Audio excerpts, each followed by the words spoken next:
सो finally solo leveling episode 10 आ चुका है, जिसके अंदर जेजू आइलैंड आर्क अभी स्टार्ट होने वाला है। तो अभी बिना देरी के सीधा एपिसोड पे चलते हैं। एपिसोड वहीं से स्टार्ट होता है जहां पिछला एपिसोड एंड हुआ था। यहाँ अभी इन एस रैंक टीम्स के बीच में जो है फाइट स्टार्ट होने वाली है, जिसे संग जिनवू जो है ऑब्जर्व कर रहा होता है। वो सोच रहा होता है कि ग्योटोरोजी यहाँ पर फाइट करने नहीं वाला, मगर उसकी वजह से अभी वो इस रैंक के बीच में जो फाइट होने वाली है उसे अच्छे से ऑब्जर्व करने वाला है। जहाँ भाई ये गेंडा अपने साइज को इंक्रीज करता है और अभी इन लोगों के बीच में बैटल स्टार्ट होने वाली है, जहाँ पर ये लोग जो है अपने अपने ओपोनेंट को सिलेक्ट करते हैं और उनके साथ एक एक करके फाइट करने लगते हैं। ये बंदा इससे लड़ता है, ये बंदा इससे लड़ता है, जहाँ ये दोनों जो है फाइट को स्टार्ट करते हैं एक पंच से। और ये बंदा कह रहा होता है कि चलो देखते हैं कौन ज्यादा स्ट्रांग है।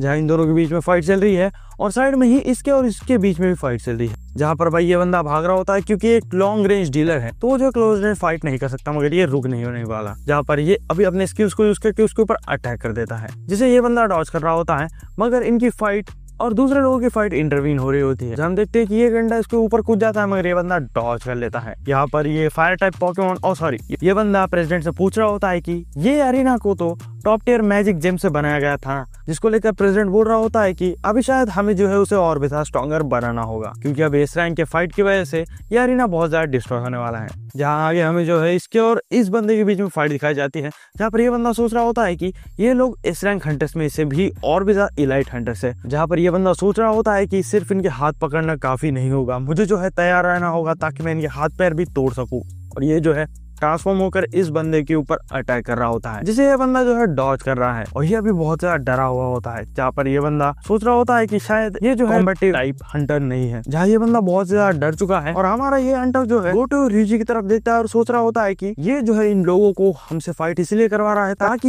ये बंदा जो है इन लोगों को टेस्ट कर सके। जहाँ पर ये जो है अपने हाथों को ट्रांसफॉर्म कर लेता है और इसके ऊपर अटैक कर देता है। जहाँ हमें इस बंदे का सीन दिखाया जाता है, ये इडियट जिसने जो है ये फाइट स्टार्ट की है, वो सोच रहा होता है कि मैं इनके आगे टिक ही नहीं सकता, जिसको लेकर ये उसे चढ़ा रहा होता है कि तू भी बहुत ज्यादा स्ट्रांग है। मगर दूसरी तरफ हम देखें तो इन दोनों इस रैंक हंटर्स का फाइट खत्म हो चुका है, जहाँ ये जीत चुका है। मुझे लगा था शायद ये हल्क जीतेगा, मगर नहीं, ये बंदा जीत चुका। जहाँ दूसरी तरफ ये बंदा भी हार चुका है। अभी जापान की टीम जो है कंटिन्यू विन कर रही होती है। यहाँ हम बे क्विनहू और इनकी फाइट देख रहे हैं, जहाँ अभी बे क्विनहू इन दोनों के सामने आ चुका है और ये जो है इनसे फाइट करने वाला है।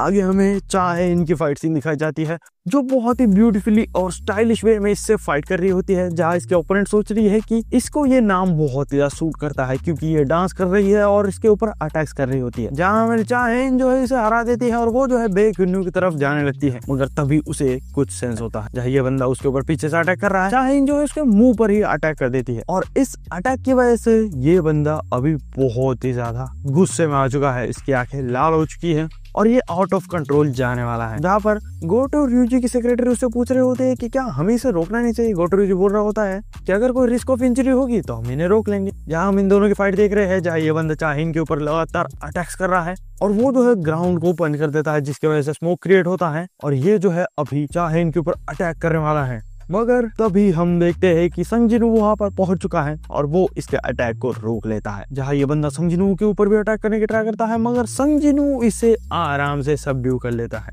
संग जिनवू ने इसे इंस्टेंटली हरा दिया है। जहाँ पर गोटो र्यूजी अपनी सेक्रेटरी से फिर से पूछ रहा है कि क्या ये सही में एक मेज है। उसकी सेक्रेटरी फिर से जवाब दे रही होती है कि हाँ ये एक मेज है। जहाँ पर ये बोल रहा होता है कि मुझे इसे खुद ही वेरीफाई करना होगा। जहाँ पर हम देख रहे होते हैं कि बे क्विनहू भी यहाँ पर हार चुका है और वो सोच रहा होता है कि मैं ऑल आउट गया तब भी मैं इसे हरा नहीं पाया। आगे हम देख रहे होते हैं कि गोटो र्यूजी की सेक्रेटरी संग जिनवू को पूछ रही होती है, संग जिनवू को बता रही होती है कि गोटो र्यूजी उससे 1-on-1 फाइट करना चाहता है।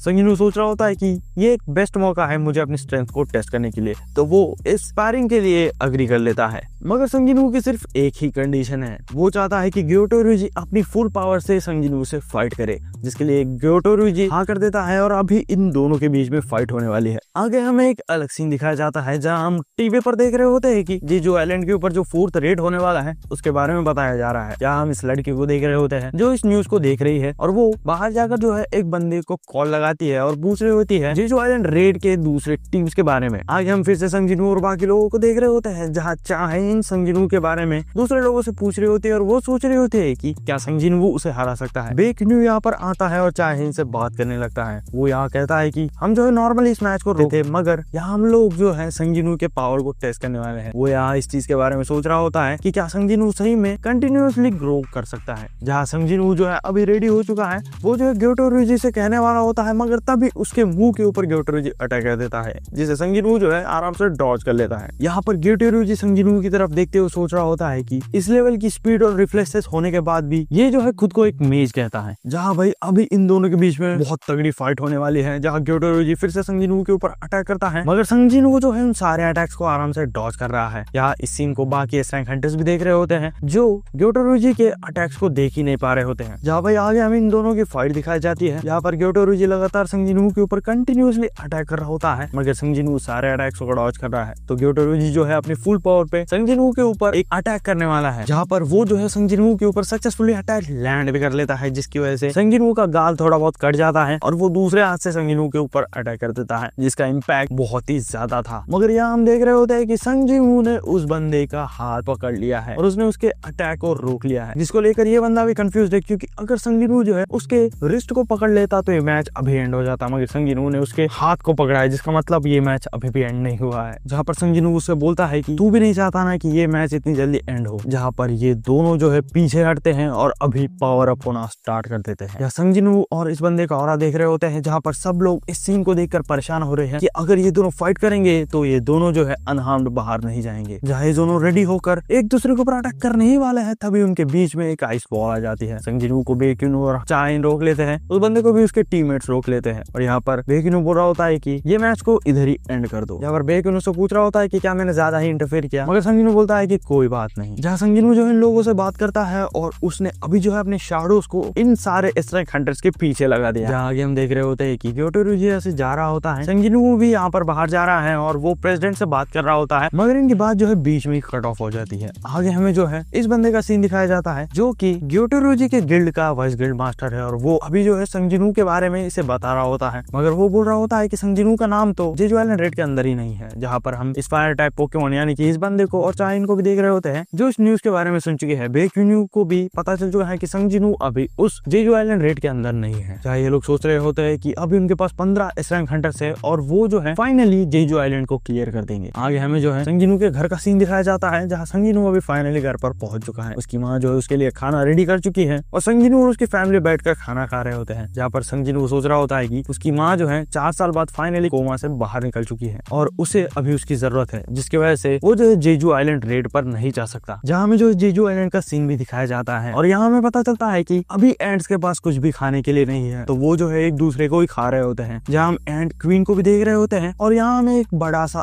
एग भी दिखाया जाता है। मानव रीडर्स को तो इसके बारे में जरूर पता होगा। जहाँ हम देख रहे होते हैं कि ये एंड क्वीन सोच रहे होते हैं कि अभी उन्हें जो है इस आइलैंड से बाहर निकलना ही होगा, तो उन्हें जो है एक और पावरफुल एंड की जरूरत है और वो ये सब चीजें जो है उस एग की तरफ देखते हुए कह रही है। जहाँ ये एग जो है फाइनली हैच होता है, जिसके अंदर से एक बड़ा सा एंट निकलता है, मगर वो जैसे ही बाहर निकलता है उसके हाथ जो है रेड कलर से ब्लैक कलर में टर्न होने लगते हैं और श्रिंक होने लगते हैं। जहाँ ये रेड एंट जो है पूरी तरह से ब्लैक में ट्रांसफॉर्म हो चुका है और अवेकन हो चुका है। ये और कोई नहीं बल्कि है बीरू, और अभी जो है ये फाइनली अवेकन हो चुका है और ये बहुत ही ज्यादा स्ट्रॉन्ग एंट है जो अपने ऑरा को रिलीज करता है, जो बहुत ही ज्यादा ओपी है। आगे हमें जो है न्यूज का सीन दिखाया जाता है, जहाँ पर इन्हीं एंट्स के बारे में बताया जा रहा होता है कि कैसे थर्ड जेजू आइलैंड रेड के अंदर ये एंट्स उड़ नहीं पा रहे थे, मगर अभी जो है वो हवा में उड़ सकते हैं और उनके पास जो है बहुत ज्यादा बड़े हाथ और विंग्स हैं। जहाँ पर हमें जो है इस हीलर का भी सीन दिखाया जाता है, जो यहाँ घूम रहा होता है और वो कुछ बच्चों को देख रहा होता है पार्क में खेलते हुए। वो यहाँ इसी रेड के बारे में सोच रहा होता है। आगे हमें जो है इस बंदे का भी सीन दिखाया जाता है, जिसका नाम जियो है।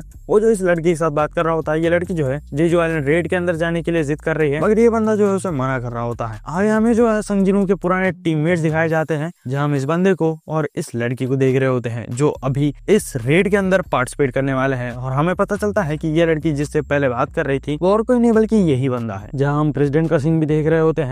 वो सोच रहा होता है कि अभी कल जो है जेजू आइलैंड का 4th रेड जो है स्टार्ट होने वाला है। जहाँ हमें जेजू आइलैंड का भी सीन दिखाया जाता है, जिसके चारों तरफ जो है नेवी शिप सराउंड कर चुके हैं और वो अभी जो है जेजू आइलैंड रेड को स्टार्ट करने वाले हैं। जहाँ हमें इस ए रैंक हंटर का भी सीन दिखाया जाता है, जहाँ पर ये जो है सेंट्री टीम के अंदर है, मतलब वो जो है मेन रेड टीम के अंदर नहीं है। जहाँ ये और ये बंदा जो है बात कर रहे होते हैं और ये बंदा ऑब्वियसली जो है उसे चढ़ा रहा होता है कि मैं तुम्हें फॉलो करूंगा और ब्ला ब्ला ब्ला। जहाँ हमें जो है इस बंदे का भी सीन दिखाया जाता है, जो अपने जो है गिल्ड मेंबर से बात कर रहा होता है। वो जो एक लड़की से बात कर रहा होता है और वो लड़की जो है इस रेड के अंदर नहीं जाने वाली है, जहाँ हम जो है हंटर मिंगसुंग का भी सीन देखते हैं जो यहाँ पर पहुंच चुका है, जिसे हमने जो है पिछले एपिसोड्स में देखा था। यहाँ हम उस रेड टीम को भी देख रहे होते हैं जिसे हमने पिछले एपिसोड में देखा था, जो उस ऑर्क डंजन के अंदर थे। यहाँ हमें जो है कई सारे हंटर्स का भी सीन दिखाया जाता है, जिसमें संग जिनवू की पार्टी भी है और बहुत सारे लोग। बाद में हमें हंटर एसोसिएशन का सीन दिखाया जाता है, जहाँ पर ये बंदा जो है प्रेसिडेंट से बोल रहा होता है कि अभी जेजू आइलैंड रेड के सारे प्रिपरेशंस कंप्लीट हो चुके हैं, जहाँ पर प्रेसिडेंट बता रहा होता है कि बहुत सारे हंटर जो है इस रेड में ज्वाइन हो चुके हैं और ये बंदा भी ज्वाइन हो चुका है। और यहाँ पर प्रेसिडेंट जो है इस हीलर के बारे में बात कर रहा होता है, जो कि पहले इस रेड में नहीं आने वाला था, जो बे क्यूनू का दोस्त है। और यहाँ वो फाइनली पहुंच चुका है, जहाँ वो जो है बे क्यूनू के साथ थोड़ा बहुत बात करता है। जहाँ हमें जो है जेजू आइलैंड का सीन दिखाया जाता है, जहाँ पर ग्योटो रूजी और उसके गिल्ड मेंबर्स पहुंच चुके हैं अलग अलग लोकेशन पे। और आगे हमें जो है एरोप्लेन के अंदर का सीन दिखाया जाता है, जहाँ भाई यहाँ इस रेड को पब्लिकली ब्रॉडकास्ट करने वाले हैं, जिसको लेकर ये बंदा जो है इन लोगों से बात कर रहा होता है। और अभी फाइनली जो है प्रेसिडेंट अनाउंस कर देता है कि अभी Jeju island raid finally start हो चुका है, जहाँ पर बहुत ज्यादा माना रिलीज होता है, जिसकी वजह से एंड्स बाहर आ जाते हैं और ये एंड्स जो है उनके शिप के ऊपर भी अटैक कर रहे हैं।